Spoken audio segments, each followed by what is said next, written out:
Hi, my name is Stacy Provine. I am here with Home of the Innocents, and I am very fortunate to be here today with Leah Nord, who is the Recruitment Retention Training Coordinator for our Therapeutic Loving Foster Care Program. Hi, Leah. How are you today?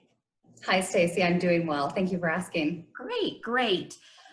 May is National Foster Care Month, and Leah is here today to share ways that you can impact a child's life by becoming a foster parent. So we wanted to get on here today just to share the importance of how someone can impact a child's life, and it's so important that we share that information. So Leah, tell us, how has COVID-19 affected the services of Therapeutic Loving Foster Care? And how are our kids doing that are in foster care? That's a really good question, Stacy, and one that we're getting quite a bit right now. I would say that our children are doing beautifully. The parents in our program have really stepped up to the plate. They're continuing to bring children into their home, even in the middle of the crisis. We, of course, have added additional safety measures and precautions. We are placing children responsibly.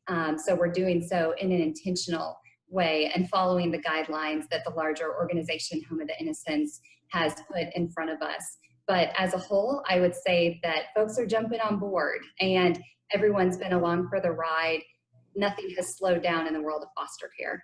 That's great news. That's really great news, especially during this pandemic. So Leah, tell us, what are the qualifications for someone to become a foster parent? Sure, that's also a very good question. So there are certainly things that we look for on paper. Someone who is 21 years of age, who owns their own car for transportation purposes, somebody who has a home that would be welcoming for a foster child.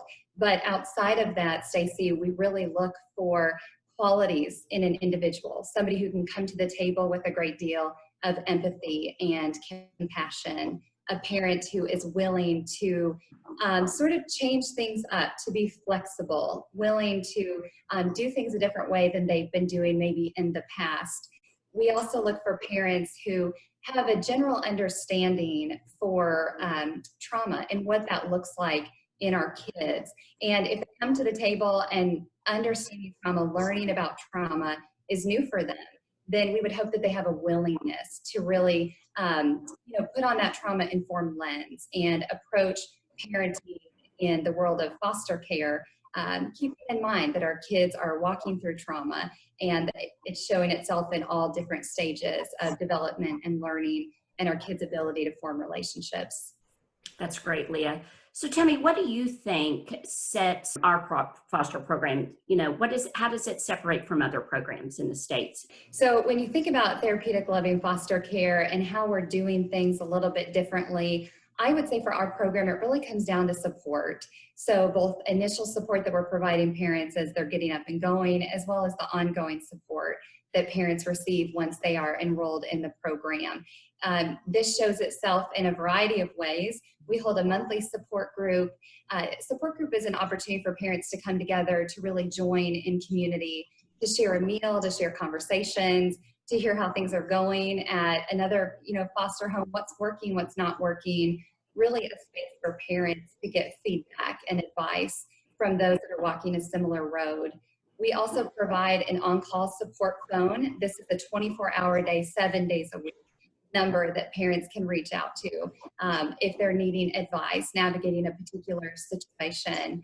On our campus, we have both clinical professionals as well as medical staff, and that's all for our parents and the community to provide excellent care for our kids. And then I would say, lastly, I think about technology. Our team has been very open to embracing technology, to bringing on board software and solutions that will help our parents and form better bridges of communication. So we're not shying away from technological advances, doing everything we can to make folks' lives easier as they're moving through the foster parenting journey. Well, that is the world that we're living in right now, is technology. Look at us now. We're using technology to educate the community on foster care. So Leah, tell me, how does someone become a foster parent with our TLC program? So there's a wide variety of ways that folks could get in touch with us. We have both our Louisville campus and our Elizabethtown campus. We will put the contact information, sort of link it with this post, but folks can visit our website. So they can go to the main page, homeoftheinnocents.org, and then navigate to the foster and adoptive screen. There they can submit their information and give us a little bit of detail about what they are looking for when they think about foster parenting, what really brought them to us. They can also call us directly, or they can send us an email. They can connect with us as well on Facebook. They can connect with us on Instagram. So we're out there in a wide variety of ways. And I will say, or just add, that if you are thinking about beginning that foster parenting journey and you've got questions, I'm sure you do, that is what we're here for. We would love to connect with folks that are, just kind of putting their tippy toes into the world of foster care, and provide the best guidance that we can to see our good fit. Awesome. Thank you so much, Leah, for taking the time to meet with us today and just educating the community on how people can become a foster parent. And as I mentioned at the beginning of this interview, how someone can impact a child's life. Stay safe, stay healthy. And again, I will provide information on how you can contact Leah and her team. And again, have a great day and have an amazing weekend. Thanks, Leah. Thank you, Stacy.